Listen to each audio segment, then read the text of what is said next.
Welcome back to another episode of Dreamcatchers Presents the Jason Smith Show, where we don't chase dreams, no, we do.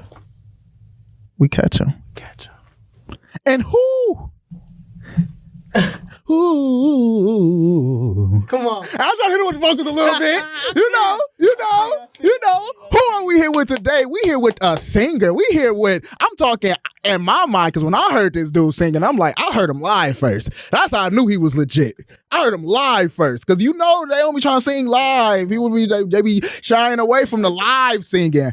No, I heard you sing live. Then I went to watch the video. Perfect timing. Thank you. Man, oh man. Who am I talking about? I'm talking about a Milwaukee music guru. I'm talking about this man. Trust me. Just trust me. Tap back in about 5 years and we gonna see what we talking about. I'm talking about the one and only Troy Tyler. Hey, boss, how you doing today, man? I'm doing well, man. Thank you. That was great. Oh, man, come on, man. Did you practice that? I don't practice at all. Everything off the top of the dome. Even the questions off the top of the. Hey, listen, man. We trying over here. I appreciate that, man. Thank you. That means a lot for real. Man, in case, just so they know how we got hooked up. Like, so one of my coworkers, more than a coworker, it's definitely a friend. Carrie and her boyfriend was actually one of my. I look to Corey at this point as a sort of a big brother, because like this dude, I'm talking when it comes to game, when it comes to advice, when it comes to just opening up my mind, like bro, I know I can go to ask Corey anything. And it's crazy because Corey's always been that way. That's wild. Always, he always been a man of wisdom, and I'm glad him and I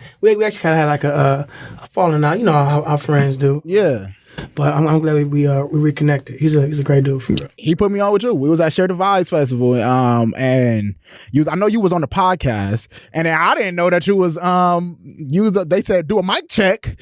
This dude got up there and did a whole performance for the mic check. So I was like, okay, this dude is a natural performer. This dude is a natural singer. So, Troy, the first question I like to ask every single guest is, what is the dream? I am not yet living the dream, but the dream is to be able to sustain the life that I want to live and my family and my loved ones off of my music. I want music to take me to Dubai, Africa, the Grammys. I want to be able to, provide for my family. I don't have one yet, but when that dream gets there, I just want to live the life I want to live off of my music, off of just singing on stages, rocking crowds. Yeah. Where did that dream come from? Like, how did that originate? So I always sang as a kid in the church. So one day I sang for my dad, because my dad used to sing when he was around my age. So he was in a group and everything, kind of like the Temptations. That was his group. That was their vibe. And I sang for him one day, and he said it was bad. Bad. Like my dad, he kept it real. Always, but brutally honest. And he told me it was bad. And I just kept coming back. Like, how is it now? Well, how can I fix it? What can I do now? And I practiced in at church, around the house, in the shower, at school. And I fell in love with it. And then I think it was in high school, actually. He told me I sounded good. So you had to work up to that, to Pop's approval. I finally got that approval. And then by that point, I've been singing so much, it was just second nature. Like I couldn't wake up without singing. I couldn't talk. I couldn't go to school without singing, take a shower. It was just a way of life at that point. So when did it kick in? Like, hold on. This is more than a talent. Because I know a lot of people who can sing. Mm-hmm. There's people who can really sing out here. But they keep it as a hobby. This is more of a hobby. I'm not finna put it out. I'm not finna put nothing on the track. I'm not about to go nowhere and actually sing. I can sing, but I ain't finna show the world. When did it kick into you? Like, hold on, I got a special gift and I'm finna show the world this gift. When I was like, obviously when my dad told me, I knew I was decent at that point. Yeah. But like with my friends at school, like no, it wasn't a joke. I wasn't like the big dude who could sing. I was like, bro, you cold. Yeah. Like I feel like when people who make fun of everybody or people who joke around a lot don't joke about you, like because they can't. So that kind of gave me validation. And I was always just confident in that because I felt like I was just a little better at that than everything else. So it came easy. It was always fun to me. And when I'm singing, I really don't care what you think. And now it's at a point where I feel like I'm solidified myself. Like to myself, I know I got it. Now it's just how can I get better? So I know you just said something about confidence, and you're saying that you had the confidence in your singing ability. Did you lack confidence in any other area of your life, or is it, hey, listen, I'm that guy? I keep it on. When I was like in high school, I wasn't always like confident in how I looked. Yeah, so that kind of it still kind of follows me around sometimes. You know, we all have little insecurities. Everybody got insecurities, yeah. So when I feel like when I'm singing, though, can't really tell me that. That's what's like something like Kobe, when he talk about Mamba mentality, and Michael Jordan talk about being in the zone. It's like, bro, when I'm doing what the world, life's problems, listen, that's life's problems. Right. All of that's gonna happen. That's cool. But when I step in between these lines, you give me a microphone. What? When I got that that ball in my hand, I got that microphone in my hand, and that mug is turned on. The rest of the world, that's how I feel about this, bro. The world can be, you give me problems all you want, but if you give me a mic to talk, hey, listen, I'm living in that moment where nothing else matters. And I think that one thing that people have to do is they got to find that passion. I think that a lot of people, they don't. For example, you have singing, you have that drive because like you found what you feel like you're here to do. A lot of people don't have that, and so that's why a lot of people stay stuck and they stay back and fearful because they don't have that passion. I feel like everybody needs to find that passion, and then you take it from there, bro. So what first off, what's the next steps in your career? Like, I know you say that you want to go to Dubai and you want to go to Africa and all of that. What do you think has to happen in order for that to become accomplished? I need to solidify who I am in the industry. I need to make my grand entrance, if you will, and I need to sustain that. I feel like it's hard to get there, but it's even harder to stay there. Yeah, somebody's always trying to take your spot. It's always somebody trying to be the next Drake or next Kendrick or Chris Brown or Beyonce or whoever. So my next step is just breaking in. I feel like I'm almost there. I feel like we're all just one person away from everything. You know, if you want to meet LeBron, you one person away from him. If you think about it, if you know LeBron, I'm one person away from LeBron. That's crazy. You get the right person, right people to hear my music. Just believe in me and trust in what the product I have in my team. And just give me an opportunity. And when I get that, then the rest will be history. Do you have a favorite song of yourself? Right now, it's Perfect Time. That song cold, That's bro. my favorite. That song cold. Like that. Boy. Shout out RJ The Voice, The Pen. I went crazy. Yeah, it's yeah. When I played that, because at first I just heard the snippet on Instagram. Yeah. I was like, oh yeah, no, this shit hard. Then I get to go to the whole thing. I'm like, because I got to go watch the whole video. I'm like, oh, because I'm a visual type of guy. Yeah. Like I like music videos. Like my guy right here, Joseph, my brother will be the GOAT. Will, I'm trying to tell you. I'm trying to tell you. Yeah. I'm trying to tell you. When it comes to this film, bro, the world not gonna understand what they got when this man. So when it comes to music videos, I'm that visual person. Like I need the videos. How do you feel about music? Because some people like they cool. Like Beyonce said she didn't even want to drop no music videos with her last albums because she wanted people to focus on the music. Where do you stand with this music video and just singing? I feel like when I write the song, I think of the video. I feel like your words, kind of like when you're reading a book, people say the books are always better than the movies because, you know, you lead up to your own imagination to get more vivid, more detail. So I want my words to paint a picture. I want you to think of a video before you see it because the words, you know, just paint that picture. So I'm always thinking about the video. Even if it doesn't get a video, there's always one in my head I feel like will fit. And that's kind of where I'm at now. I'm looking at everything like all the way down the line, not just the song, but what's after that? How do we market this? What do I say now to push this? What makes it TikTok worthy? What's catchy about it? How can we elevate this after the song is done? You know, I'm getting tired of just making a song and sitting on and holding it. Now, what are the next steps after that? So, how do you feel about AI? Because listen, we had a whole conversation about that at the Share the Vibes. I remember it. Like I remember it because like I wasn't really thinking about because like I use AI. Yeah. I'm a person who embraces AI. Listen, I'm gonna be completely honest. And I'm gonna be on the phone for it. Everything is bad till it's not. Yeah. I mean, everything is good till it's bad. That's what I mean. So I mean, like I've seen some weird car crash videos. I don't say music, but I've seen AI used in ways that are bad. I feel like it's kind of whack, kind of lame. But as far as like creatively, whatever you can use to kind of push you ahead or give you that extra step, I think it's cool. Me personally, I do believe in the art of just, you know, writing your own thing. Yeah. You know, just going through I'm stuck now, but like that journey of writing that song becomes what that song is. Yeah. You know, when I took it, I call it a shortcut. But when I take I get some help from AI, type some stuff in, sit back, now sequence it out, put some melodies to it, then I'm done. But that doesn't beat. I was up at night. It was raining. I was sick. My girl just left me, and I opened my laptop and I recorded this song. Like I sat there and I cried writing this. Maybe not that dramatic. No, but I wanted that dramatic. Hey, listen, bro, if I'm listening to R&B, I need to feel your pain. Exactly. Like, I'm all for AI, but when it comes to music, I say stay away. Like, I ain't like that Drake. When Drake dropped the Tupac thing. Unpopular opinion, I ain't gonna lie. I thought it was dope. I didn't like that. At first, I thought it was cool because it was the first, we never heard it before. So it was cool to me. I guess it's legendary. You did that? Yeah. But I can see if people didn't like it. I can see, especially if you don't get the clearance and stuff like that, but... It's just like, I don't know. Like, I didn't look at it from that point of view. The fact that he was the first person to actually utilize this to do something like that. Pioneer or something. Yeah, no, he did first. He definitely a pioneer, bro. Like, no matter what, even throughout all of this Drake and Kendrick stuff, I think that kind of do get lost.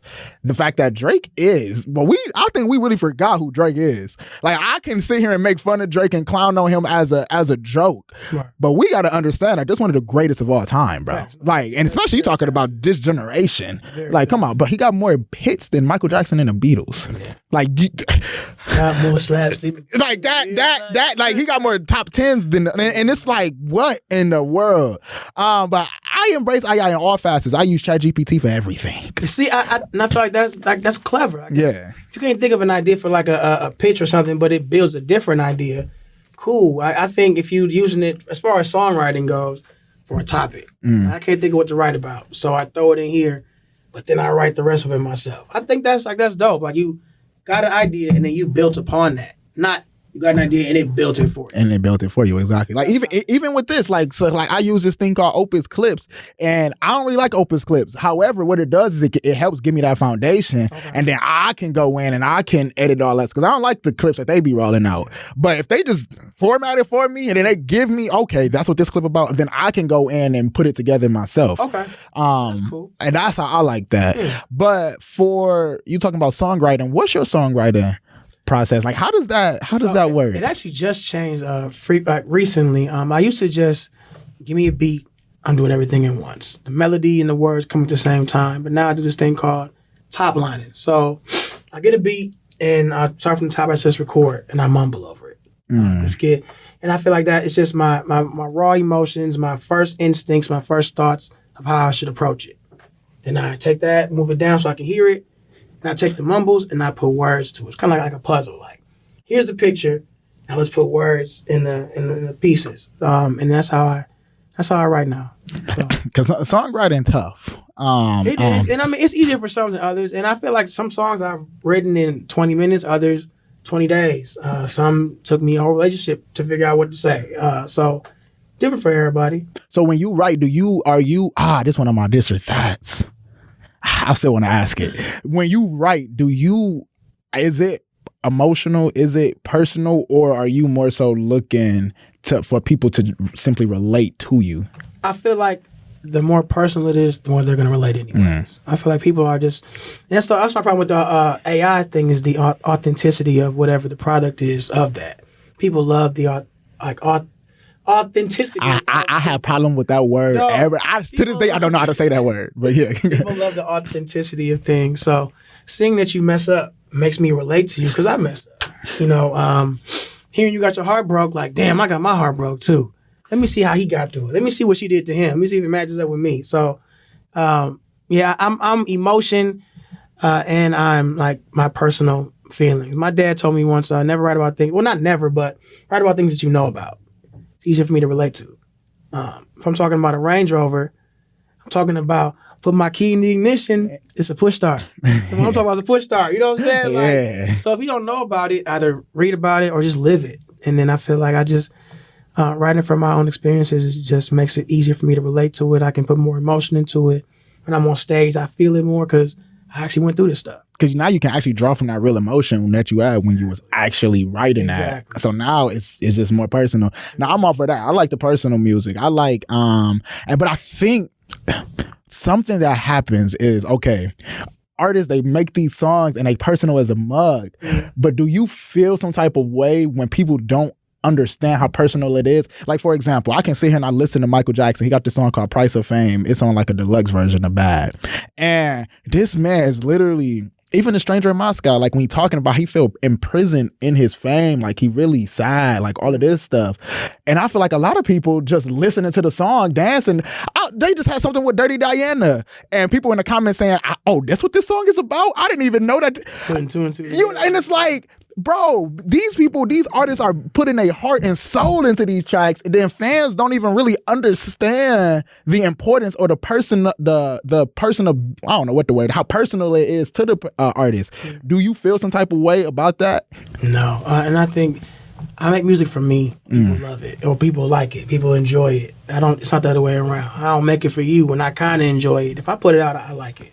So if you like it or not, it don't matter because I enjoyed it. If you can dance to it, cool. I know to me it means something more than what you might think. So that's all that matters to me. And I feel like me personally, I listen to music on a different level, anyways. And I just feel like the regular consumer of music because I listen to the harmonies. I want to hear all the notes. Some people just listen because it's a vibe. It's a vibe. They can dance to it. Yeah. When you twerking and stuff, you don't really care what they say or the melody. Not at all. But if you look like sitting back, listen to the words and stuff, that was clever. That was smart. So it just depends on who's listening. Some folks do get it. People do understand. And the ones that do understand, we got a closer connection than the other ones, but we all connected in some way or form. That's how you find your core fans, the ones who really do understand. Dissect it and be like, he was with so-and-so. This song got to be about her because he was through this time, And I think that's really what it's all about. I didn't think about that. I think about somebody like J. Cole. Right. J. Cole, my favorite rapper. And it's cause like I listen to his stuff and dissect it so much to the point where, dang, bro, I feel like you talking about me at this point. Like, you know what I'm saying? Right. That's the beauty. Just like, he just Cole. It's just a good song, but you feel it deeper and differently because you kind of relate to him in a way. Dang, I ain't never put it in my head like that together. But you the music person. Hey. So this is what you do. It's not even that, bro. I'm just like, it's just human. Like, people ain't gonna get what you do every day when you come up here. Like, why the hell you want to talk in front of the microphone and talk to people all day? Yeah. It don't matter to you. It don't matter. Enjoy it. Exactly. And the ones that do get it, like, y'all can talk about that. We connect on a different level because we on a different level. Yeah. But, where everybody still fuck with you. It's just we all look at what you do differently and respect differently because we just know about it more. And that's what I think it is. It's about that respect level. Because when I see people doing stuff that I don't do, I'm like, bro, I can't get up there, grab no mic and start singing. Like that is just like crazy to me. Right. Like the fact that you have that much confidence in your ability to sing. Listen, that's something tough to do. So no, it is all about perspective. I did not think about that. So I say, listen, man, what's do we have anything? Is something you working on? Something brewing? Something coming? Like what's coming? What's coming? A lot is coming actually. I got an album done, finished. Was working on the best marketing plan, getting things in people's hands, let people listen to it, try to get some more funding to push it the right way. But we got that. I might be opening up for Lupe Fiasco pretty soon. Big time. I've been working with his camp a lot out in Chicago, and we've really made a good relationship. So working on some great records.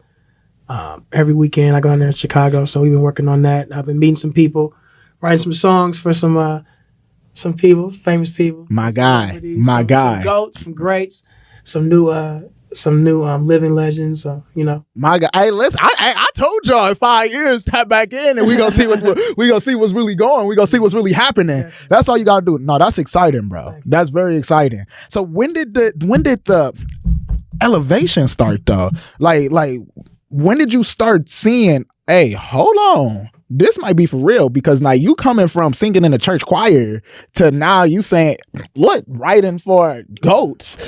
Where did you first start really spotting, oh, it's another level that I'm about to get to? I feel like when I started taking this serious. Yeah. And I want on the questions you had, we talked about earlier that you had sent me, I've been on my mind, and my dad had told me back in college that he didn't think I took music seriously. And that irritated me. So I guess you could say it's kind of out of spite, but because he motivated me as well, I made a whole mixtape. Mixtape found me my manager, got me my deal with Neo. Neo brought Rick Ross, the Rick Ross Tiny Desk. Neo situation got me a relationship with Drummer Boy, who brought me Perfect Timing. which got people's attention. So people in Chicago now know who I am because of what they heard. So like that one thing just kind of put me in the gear. And I think that's when I knew, like, I just gotta take it serious. I gotta stop playing around, stop BSing, and I can do it. And that's a lesson that everybody needs to realize. The moment once you start whatever it is you're trying to do, it's most of the time it's always you. Like, it's always we you. make that excuse. Well, it's the man trying to put me down. My mama don't love me. Man. My teacher hated me in high school. But how do you feel about yourself and what you're doing? And if you take it seriously and you just walk around with that confidence, just keep going. Don't take no for an answer, and take whatever no you get, turn it into a yes. Make somebody's no somebody else's yes. Everything is a lesson or a blessing. Most time it's both. Man. So I learned from it, and now I'm blessed because it made me a better person. So once I realized that everything that I go through emotionally is fuel, everything people say to me, everything people do to make me upset is fuel. Now it's good. Right. People got to use that as fuel and not take that so personal. Exactly. But people take that so personal and get so down on themselves, bro. It's tough though. Like, it's tough because we're all human. We all have emotions, but learning how to channel those emotions. And I got problems sometimes. I let things irritate me, but like the major things, the things I feel like, how am I gonna get out of this? Mm-hmm. I turn that into a song. Might not be about that situation, but just music in general is an escape for me. So. And once I realized that everything is ammunition, fuel, motivation, I ain't turned around since to look back. No, bro, I love it because that's what it's all about. You talk about your dad a lot. So how was your childhood? Like, I'm coming up. It was great. My mother and my father. My dad is just the one who does music, so we kind of connected on that level. My mom is there as well, always supporting, always staying up late when she got to work early next morning to come to a show. My parents are amazing. How big do you think that having that family foundation, how big is that for you and your success? Huge. My parents mean the world to me. How they support me, how they motivate me, how they push me, how they scold me, how they tell me when I'm doing wrong. All of that makes me who I am today. And without that, I wouldn't be doing music. I wouldn't have graduated college. Wouldn't have, did what I did in high school to get where I am today. I owe everything to them. And that's another thing that motivates me to give it all back. Just try to make sure that they can see what they did wasn't in vain. Man. That I'm going to be successful when they're here and long after they're gone. I'm going to still be here rocking it. Man. So I think that's really the dream. And I think that's really the dream for a lot of people, is to justify the sacrifices that the guardians, the parents made for them. Friends, the family. Like, you know what I'm saying? Like, it's a lot of people, bro, who go out their way for you to get you to that level. Right. And that's a huge dream. But so how do you define success? Because you say you need to show your parents that none of this was in vain. How do you define success? Happiness, health, stability financially, emotional health, and peace. The money is really like the last thing. Obviously, that's icing on the cake. That makes everything else a little bit easier. But when you at peace, when you healthy, like when I know there's a tomorrow. Today ain't work out. This song ain't the best, but I got tomorrow to make another one. And when I'm able to say that and not worry about I'm gonna pay this light bill. I'm not worried now, but let's not have to think about stuff like that. Yeah. Like, my tire blew out. Get another one.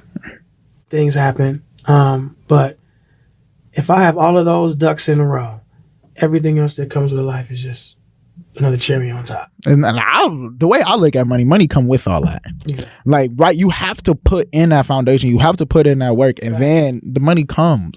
Like, so it's like, it's no point to be sitting there, I gotta chase the money, I gotta get the money. Bro, the money go come. Just put your head down and do what you gotta do. One of the biggest detractors is people don't want to just do what they have to do. Like, dog, so many of our problems, and I still struggle, bro, we all humans. So I be feeling, I don't be wanting to get on here acting like I'm a human. I struggle with this same exact stuff. Like we don't understand that if I literally just do what I have to do, I wouldn't be feeling like this. Right. Like you, Get up and take care of yourself. Oh, my stomach hurt. Eat right. hey, dog, you feel what I'm Back saying? ache. Work out. Bro, where did I ain't making no money. Get a job. do what you gotta do, bro? And, Like, I feel like a lot of things are a lot easier for the most part. Certain situations are different, obviously, but a lot of things are a little easier if we just sit back, breathe, think about it, pray on it, and move forward. and keep going. It's this one thing. I was watching and listening to something, and they said anxiety, depression, all of that is like food poisoning. Think about this. When you get food poisoning, you're eating something and that's your body rejecting it, saying, no, like, get this out of here. I gotta get back good. When you got anxiety and depression, bro, that's your body fighting you, telling you, bro, you're not doing what you need to be doing. There's something that you know you should be doing and you're choosing not to do that. So that's you really fighting yourself when it comes to anxiety versus depression and depression. Just like that food poisoning is your body fighting yourself to get that poison out of there. Anxiety is just the food poisoning, bro. Once you, in the remedy, the cure to that is literally to do what you need to do to get that food poisoning out of there. It's a thing that said action is the cure to anxiety. And the thing is, at first I thought it was BS. I was like, what are you talking about? But it really is, because once you are active and doing what you got to do, like you said, when you up there singing, you're not thinking about no anxiety or depression. You know what I'm saying? When you in the grind, when you in the process and that's all you focusing on, it ain't no time to be thinking about that because you so focused on that. Now, that is very tough. Ain't none of this easy. It's not easy. Like, we're not saying you wake up tomorrow. It's like, I'm struggling with everything I'm saying. Yes. Still. Yes. But that's what I'm trying to get to. Exactly. That's how I know I'm on the right track. Like, that's where I'm going. But no, that's facts. I feel like I didn't think about it like that. Just do it. Just do it. Most of my anxiety are from things that I don't want to like, I'm trying to avoid. Yes. Conversation, homework, a lesson plan, a song. Just do it. Just do it. Just like attack it head on. There's things I wish I could have did in my past. Like, if I would have just did it, things probably would have went a little smoother than how they did. So what advice would you give your younger self?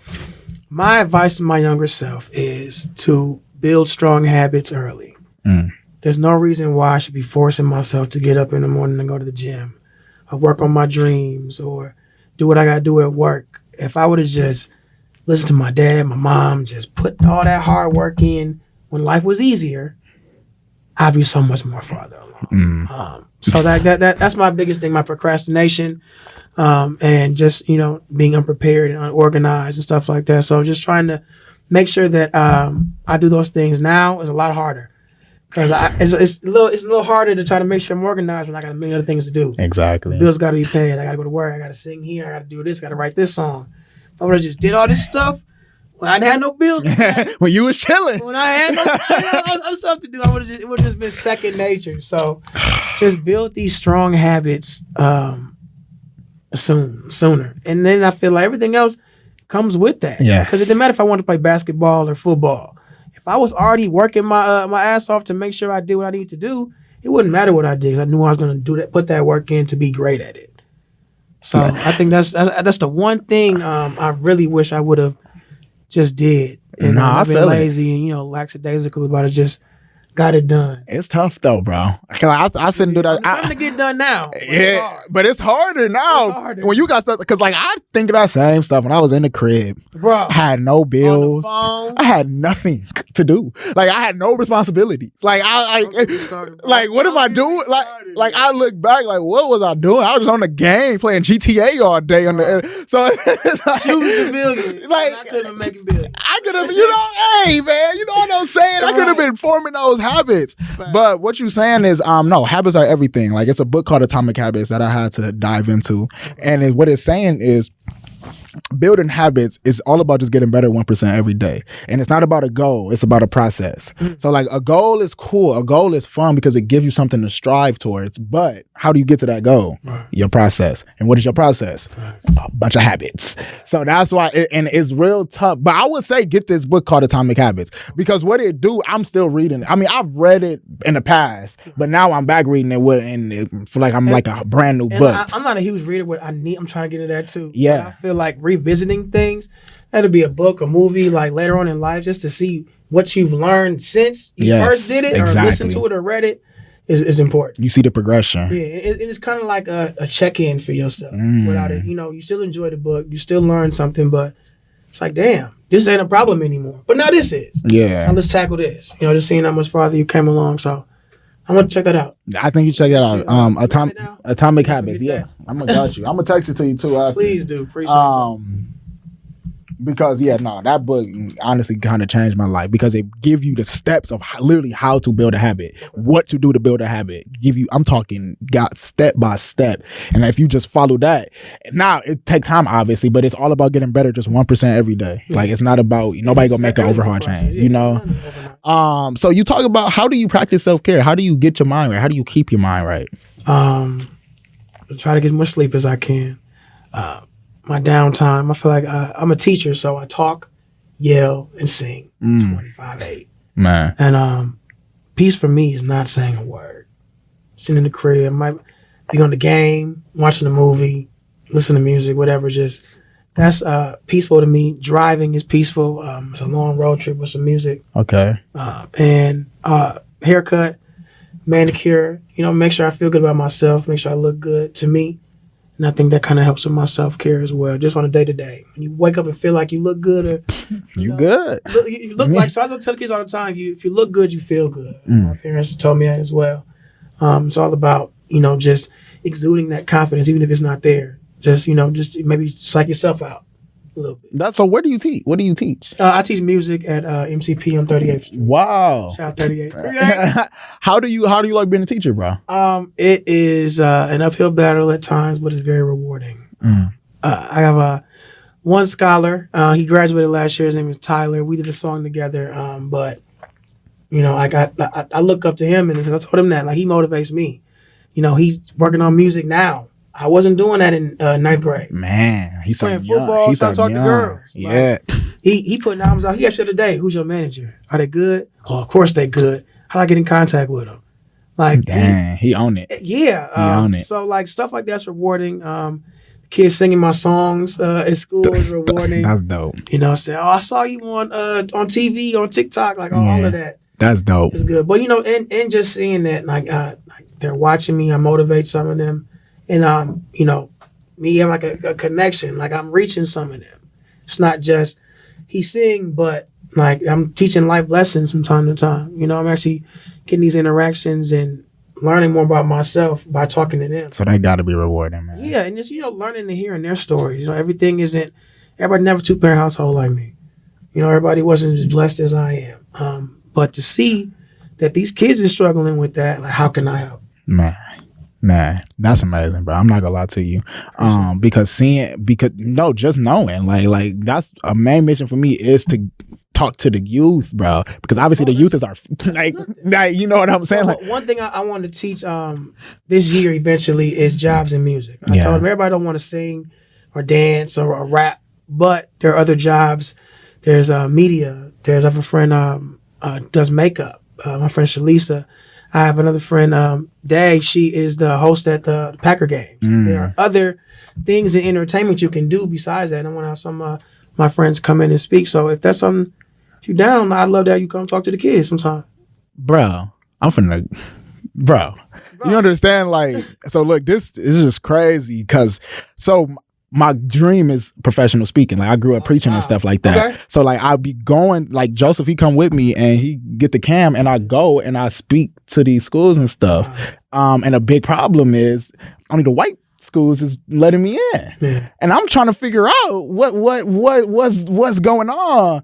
Bro. So I would, bro. And we have 3 different campuses. Yeah. 4, 38, 36, Lloyd, and North. Bro. So maybe we could get you around all of them. Bro, trust me. We go discuss this, and, dog. Some after school stuff. Everybody don't want to just sing after school. They want to learn to do their own podcast. Bro. They watch it on TikTok all the time. Dude. Kai Cenat and them.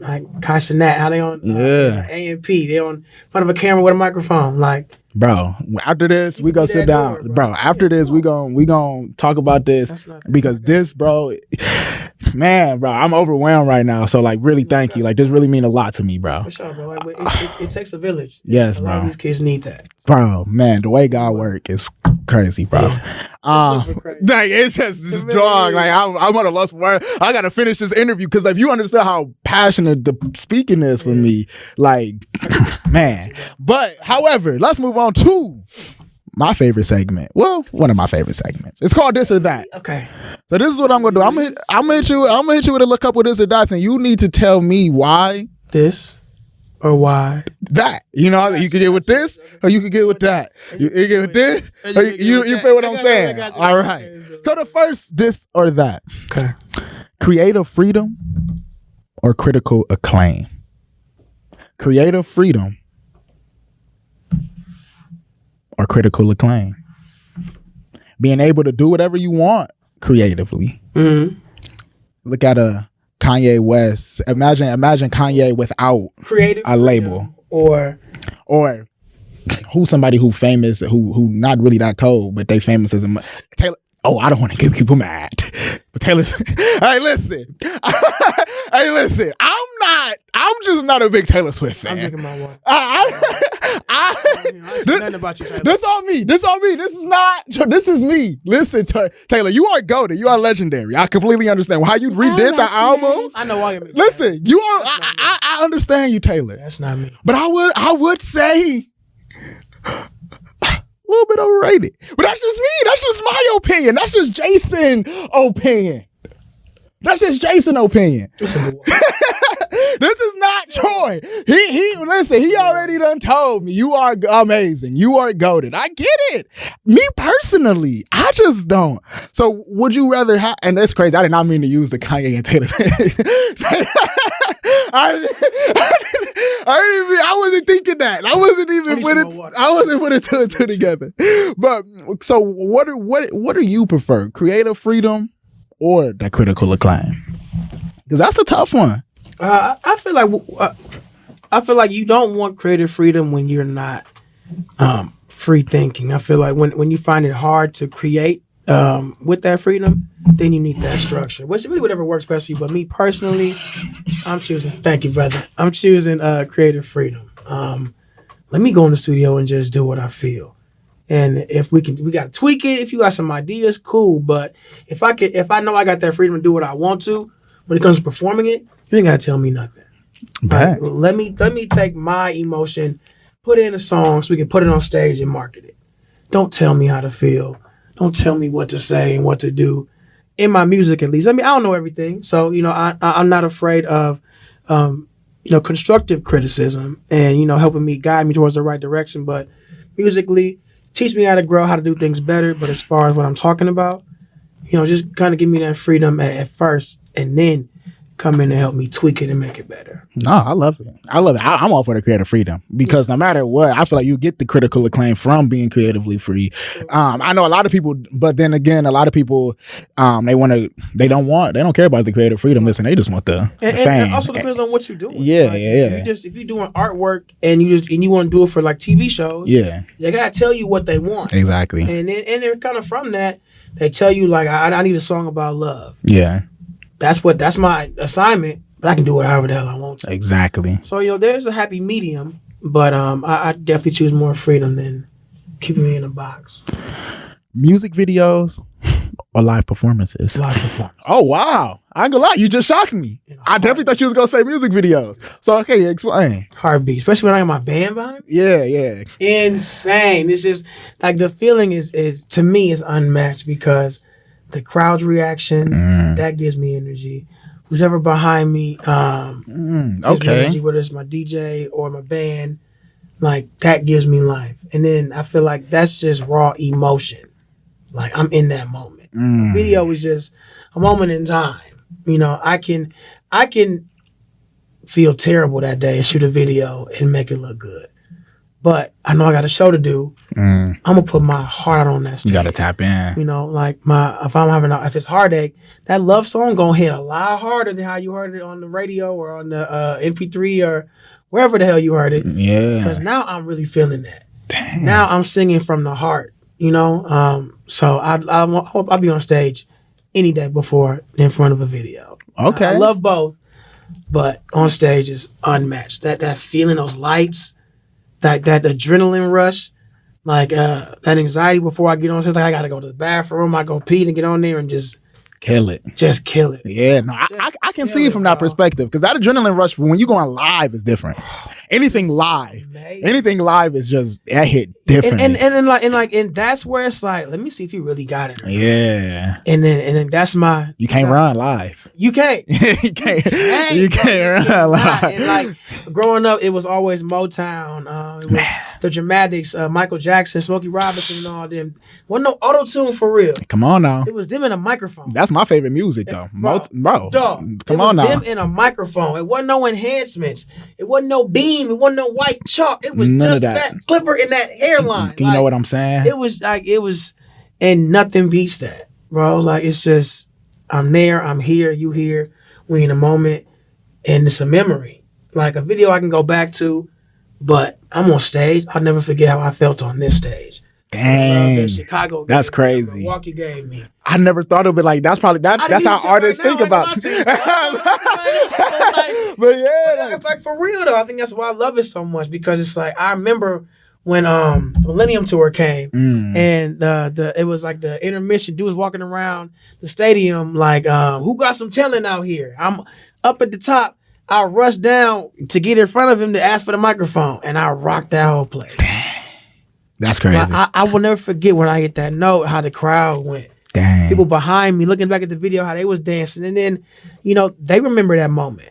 But a video, I mean, you remember the video shooting it. I remember the Perfect Timing video, but that's different. I remember performing that song at Pride Fest, and they loved it. Yeah. Like being on a stage and singing my song is just so much different, bro. Okay, wow. Hey, you broke that down beautifully. I ain't gonna lie, because now you painted the picture in my head of why. Yeah, right. Because like in my head at first it was like, of course, music videos, but no, because nothing matches that authentic feeling. Being there, just like going to a concert. Like going to a concert, people say, "Why do you go to concerts, man?" Going to the concert is an experience. It's really the experience. Like, and I feel like the music video tells you the story, behind it, and tells you the vision, but the live performance. Oh, you feel that, man? Exactly. Like, you feel it. Yeah, I see what he was saying, but now I feel exactly. What he was saying. That's different. It's a big difference. Like when Chris Brown sings residuals, like it hit different than just hearing it. Like, the nigga tired. Sweat dripping down his face. Just him and the microphone. No dancers. He's not dancing. It's just him, that microphone, and that music. That's wild. And he love that song, like by the chills you get when you see him just singing it. You may not get it when you hear it in your headphones. When you watch those videos, like... You feel it. Like you feel like this. That's crazy. Shit. It's because Michael Jackson said that music is just a feeling. He was like, bro... I don't really got to say nothing on a song, but I can make you feel it. Fact. That's all that matters, bro. And like that's literally all it is. There's nothing more than just feeling. So I can completely understand that. Last this or that. Okay. What you got? See, this is when I said I kind of already asked. I'm mad I did. It's all good. Deep personal lyrics or universal relatable themes. I feel like that's a loaded question because they both are the same. Okay, go crazy. I could tell you a story about loving somebody, and 1 million people in the world gonna feel the same thing. I mean, they didn't go through it the same way, but like the topic of love is just universal. So my personal story is gonna connect with everybody else, anyways, because we all go through that. I'm not a drug dealer, but when niggas talk about selling drugs. There's 1 million of them drug dealers gonna be like, I feel what you saying, my nigga. I shot somebody too. I was there, exactly. You know what I'm saying? People like everything personal is relatable. Yeah, and that's why I just feel like just write about your life. Write about what's going on. If you want to let people get in, see that side of you, it's all personal opinion, but that's the easiest thing to pull from is you and people around you. Working with Neo, this is kind of answers the question too. It's like a story about the question. By working with Neo, we were in the studio and he was tell us a story about the song "Irreplaceable." He wrote that for I think he wrote it for Rihanna, but Beyonce got it. Wow! But that's just like I didn't even know he wrote that song. I ain't gonna lie to you. And this demo's on YouTube. That's goated. It's fire too. That's goated. But he said his aunt told somebody to get your shit and to put your shit's in the box to the left. Like he watched her tell a man that, and he put it into a song. Wow. Wasn't no AI. To the left, that's just hard. Just life. And it wasn't even his story. It was somebody else's. And Beyonce took it and made everybody love it. Dog, that's legendary. I ain't gonna lie to you right now. And that's both of those things. A personal story that's known universal, like it's relatable universally. Okay.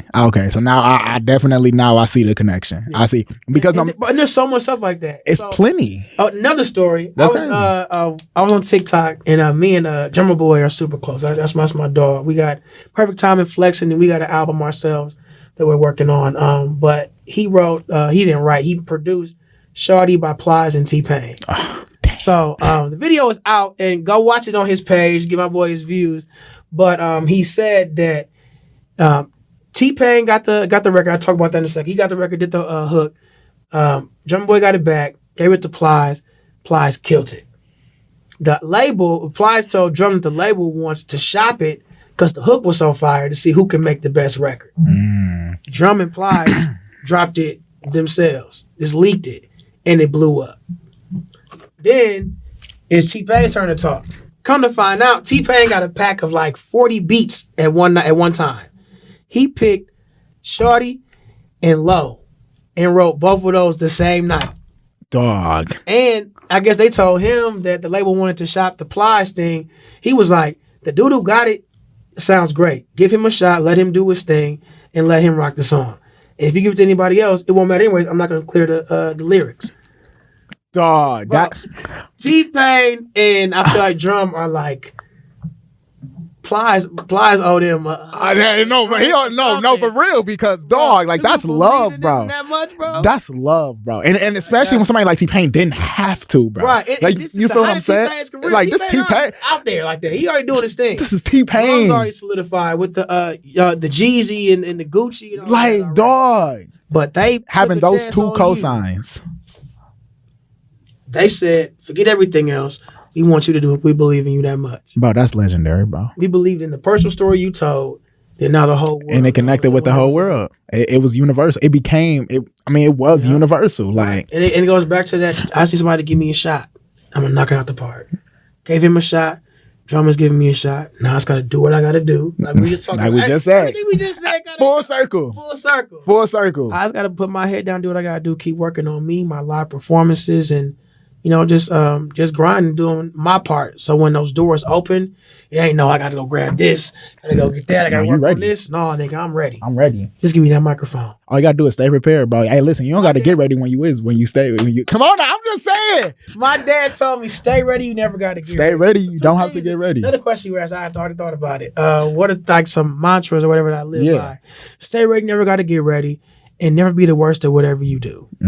I think those two things will push you far in life. Because one, you always prepared, and I'm never at the bottom. And if I'm never at the bottom, I'm working to stay up, so I'm also chasing the person at the top.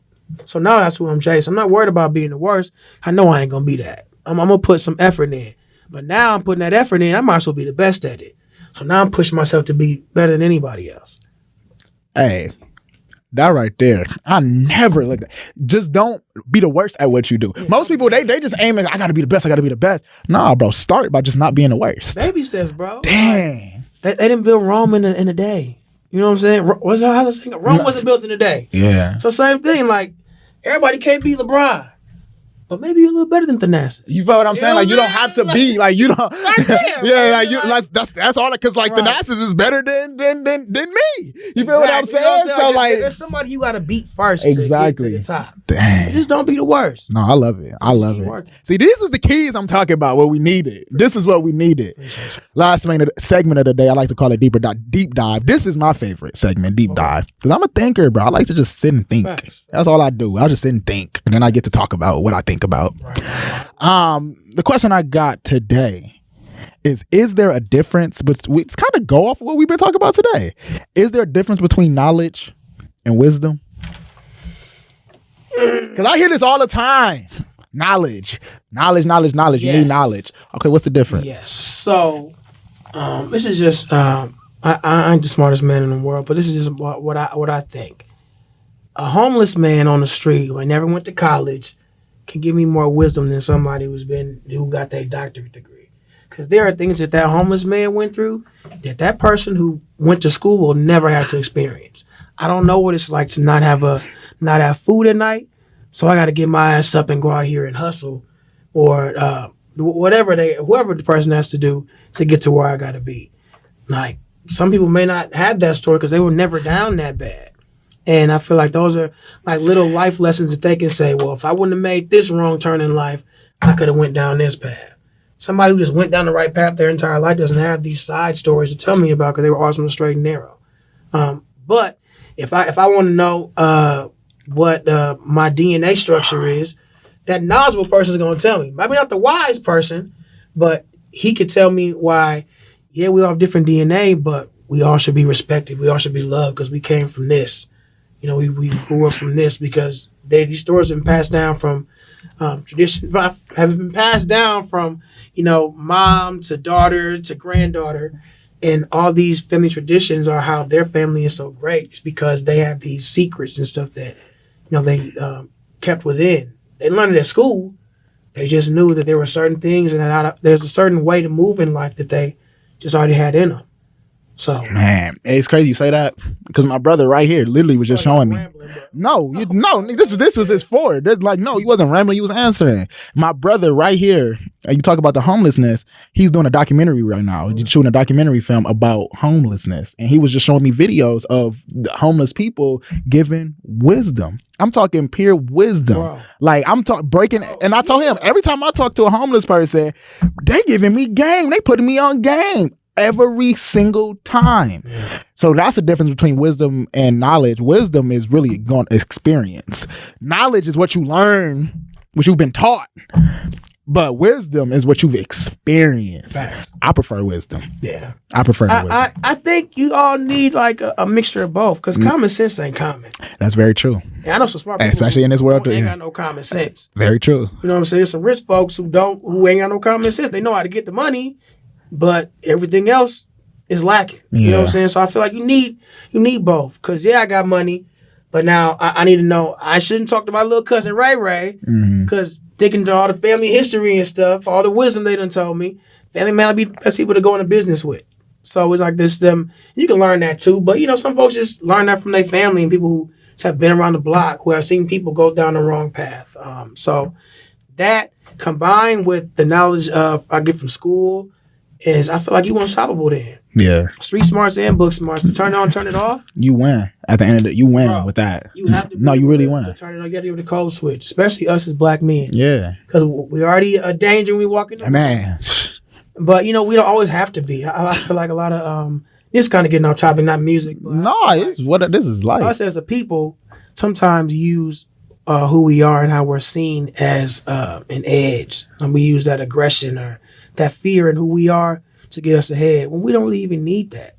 Because they really be afraid of us if we knew what the hell we was doing. Exactly. We was all on one accord. Yeah, they're afraid we could beat them up. Imagine if we could outsmart them. Man, we talk about this all day, every day. This is what we talk about. Like, imagine if we got more money than everybody else. Exactly. We're not going to jail for it. Everything is legit. Exactly. You know what I'm saying? Exactly. And I just feel like, being able to know, I got the street smart, so you ain't finna outsmart me because a con man know a con man. Yes. But I'm outsmart you because I know more than you because I learn more than you. Exactly. You know what I'm saying? Just take folks for who they are, what they show you. Do everything out of genuine love, and you'll be fine. Man. And everything else after that is what God intended to happen. It's all part of your story and part of your journey. And one thing somebody told me, another question you had. What's up? No, let's go. Hit me with him. A homie of mine, her name is Reggie Bonds. If y'all know him, another Milwaukee legend. He told me to fall in love with the journey. I was always trying to chase, well, this nigga got this record deal. He talking to so-and-so. He on so-and-so song. But they took steps to get there. And it wasn't the same ones that I did. So we're not going to have the same outcome or the same speed getting to the destination. Like, fall in love with the small wins. Yeah, I may not be at the Grammys, but I'm going down to Chicago every weekend working with Lupe Fiasco's people. That's huge, bro. And they loving the work that we're making. Like, they loving the music. Like we're bonding, we're growing. I'm growing musically. They bringing in piano players and guitar players to play over records. I've never worked on records so like this deep before, and I have to fall in love with that because eventually I'm gonna just have to be a machine, and it may not be as easy or as carefree or as free flowing, but now it is. So I'm just falling in love with the journey. So when I get to where I want to be, everything before that wasn't in vain, and it just helps me build character. Not taking things for granted. Friends, my family, situations, fallouts, everything happened for a reason to get me to where I am. Everything happened the way it's supposed to happen. Exactly. Everybody can't come with you. Sometimes Exactly. you got to have a relationship or a friend or, a family member, whoever it is. But just know that this journey is your journey for a reason. And I think with that in the back of my mind, with everything that happens, stuff just happens.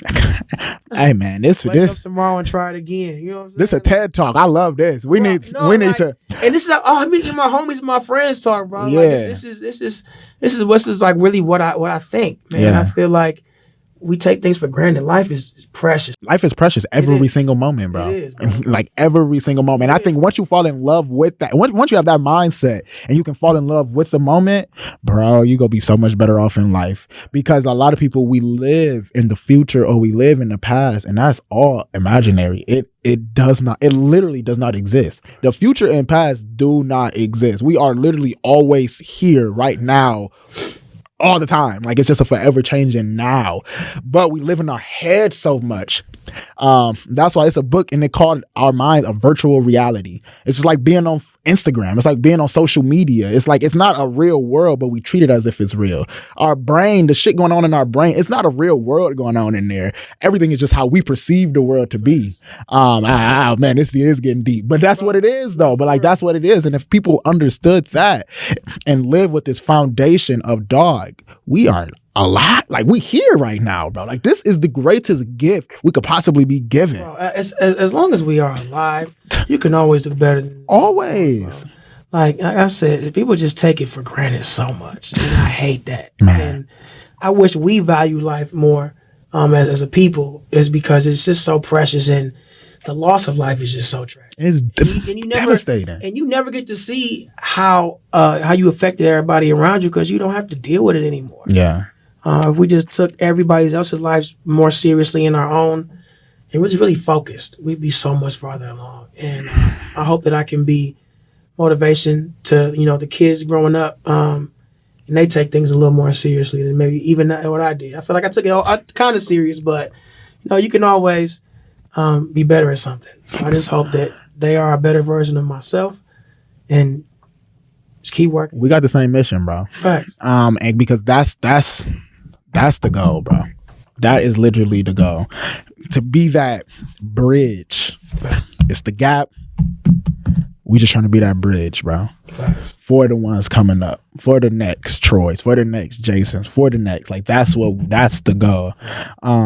Before we get out of here, I do want your top 5 artists of all time.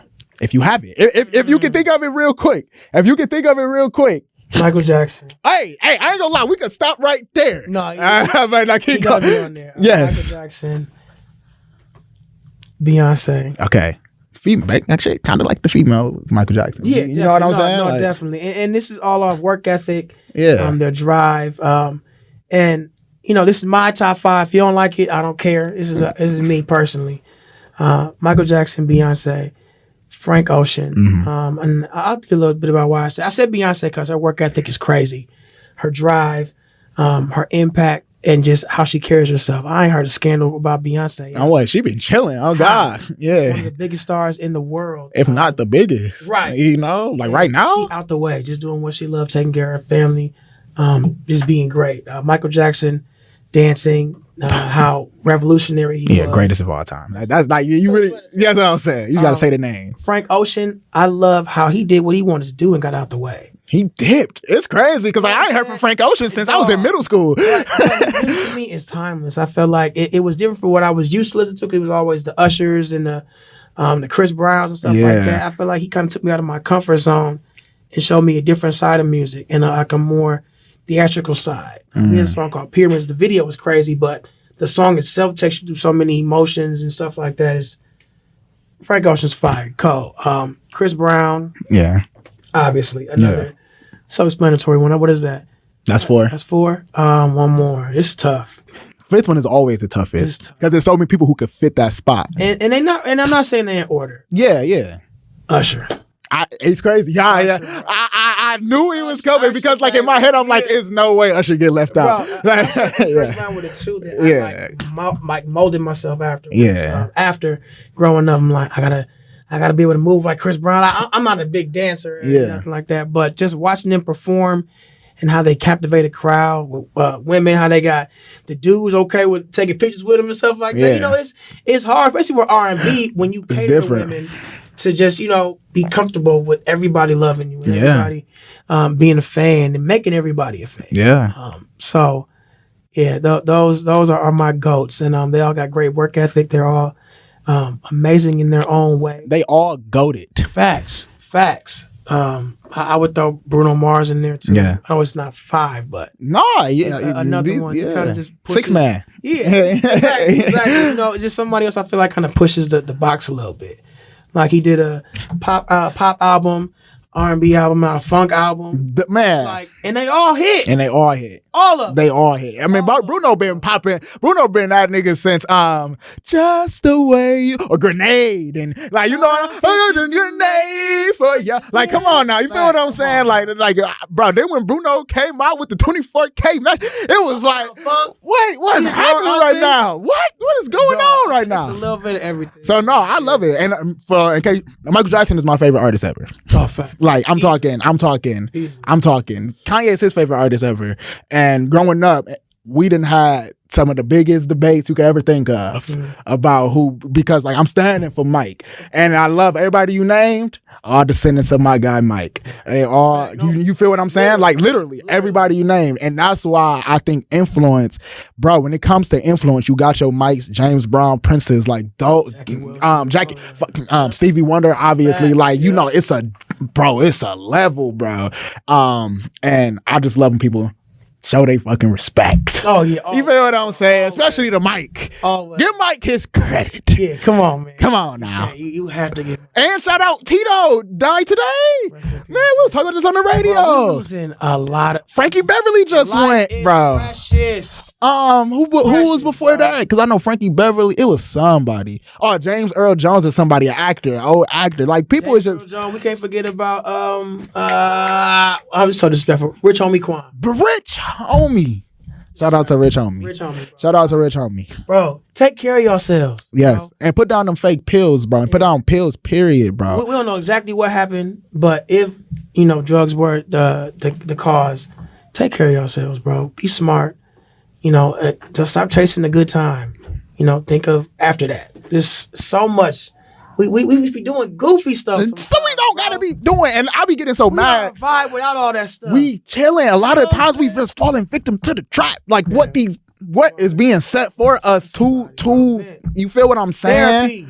Come on, man. Black folks, therapy. I'm procrastinating myself to get in there too, but therapy. I know I ain't been yet. I be trying to tell people, hey, you should go to therapy. I ain't never been yet. But we all need to go to therapy, bro. Yeah. Ain't none of us got it all. Yeah. There's something that we all can work on, and something that we all kind of hold on to. Ain't nobody perfect, bro. Without question. We all need to work on ourselves, bro. And I feel like we'll be